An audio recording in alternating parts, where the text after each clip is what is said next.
Regional committees who meet regularly. We've also had a major committee that involves all of the bargaining units at Manitoba Hydro, and we are represented on that committee. We have a somewhat different perspective on some of the rest of the world around us than some of the other unions in the province. We are part not of the Manitoba Federation of Labour or the Canadian Labour Congress, but part of the Canadian Federation of Labour. The IBW is one of the founding groups in the Canadian Federation of Labour. What happened? They're tired of subsidizing hydro's consumer rates. Hydro's consumer rates are among the lowest in Canada, and that's coming out not because of Public Utility Board hearings and that sort of thing, but that's coming out in Hydro's own publications. Certainly our members are tired of subsidizing their Manitoba Hydro's consumer bill. They're also tired of subsidizing the supervisors' wages, the managers' wages of the same corporation they work for. And I think that if the urging that's been done in this committee isn't taken seriously, if Bill 70 isn't repealed, certainly in terms of membership.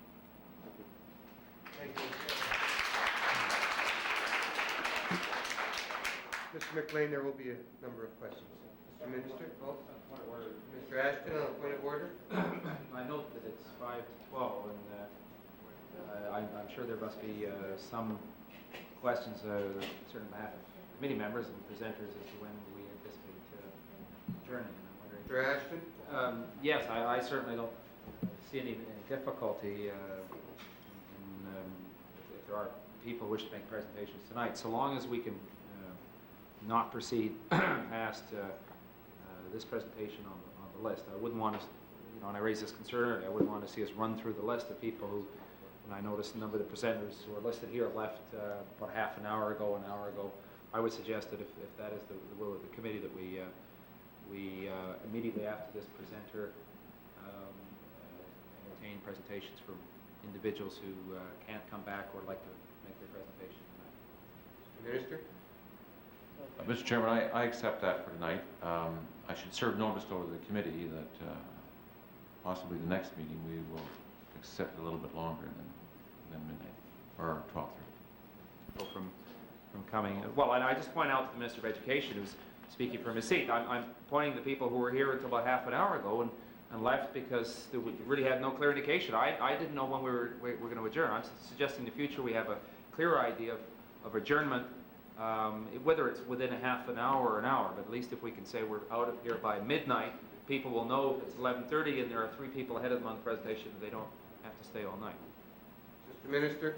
Mr. Chairman, firstly, dealing with the 7 o'clock, I'm prepared to involve myself in negotiations or discussions with the House leaders tomorrow, and certainly if there's a consensus to move towards 7 o'clock, I'll ask my caucus, certainly, for second or third wind and may want to sit to very late in the morning, and that may be the case.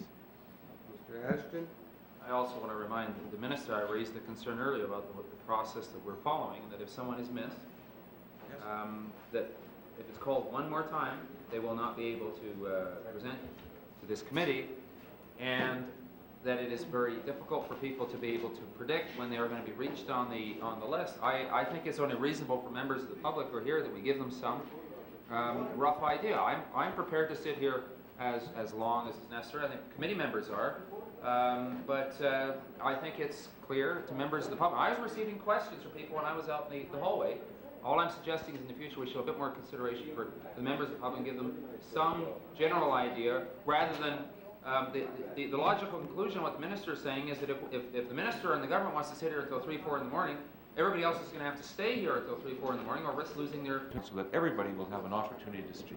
And to that end, that there will be a second call. Also, that to the extent that we can work it, that individuals will have a preferred night, that we will ask the clerk's office to try and accommodate that. So, Mr. Chairman, we're being as flexible as we can under the circumstances, and I would like to ask Mr. Mclean a couple of questions and at least let him retire for the night. Great powers, in which isn't brought in lightly, and I dare say wasn't brought in quickly. That the very essence of it as to whether or not people are even though they dislike it, as to whether or not they're going to be able to stomach it at all, is whether or not there's some element of fairness to it. And fairness, of course, is very hard to measure. The word you can't even define, and certainly you can't measure. But to the extent that Crown corporations are, in essence, people-owned and accountable in the final sort to the elected people, i.e. the government.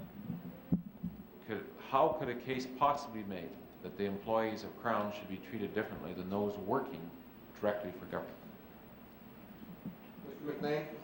Well, certainly in answer to your question, I guess I'll give it two parts. One is that I would suggest if the bill doesn't pass, then in fact everyone could be treated the same. And on the other part of the question, certainly over time, certainly other members of the public sector have been treated differently than our members have been treated differently than various parts of the general public sector have, because in fact Manitoba Hydro has had financial difficulty over the years, and in fact during some of those times we in fact took smaller wage increases or took less benefits than other people have. We certainly don't have some of the benefits that are available to, for instance, some of the other unions have heard come tonight. Certainly that isn't a matter for us to debate here, it's a matter for us to try and negotiate at the table. And I would love to be able to do that. Mr. Minister? Mr. Chairman, I would ask Mr. McLean whether or not those negotiations as to the next contract year, whether or not they can begin relatively quickly. I mean, that's the offer we provided to MGA. I mean, the extent that as soon as we're through summertime and we work towards the new contract after the 12-month freeze, that we'll begin to work towards negotiations and bargaining. Is that same offer not good enough to your union? Mr. McLean? Sorry. We're ready at any time. However, we are limited by the constraints in our contract with a 60-90 day opening provision, which would put us after Christmas next year as well. And certainly if you would like to help us, our final presentation to our selector for FOS will be completed tomorrow afternoon, and you could maybe make some influence at that point.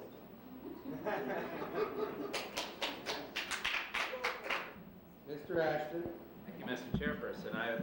It's interesting you mentioned about final offer selection, because the Minister of Finance and this government had agreed that final offer selection would not be repealed immediately on passage of the bill last session, which would eventually repeal final offer selection, had extended the period during which it would be applicable, a period that would have included, or did include, in fact still includes, your local and your members.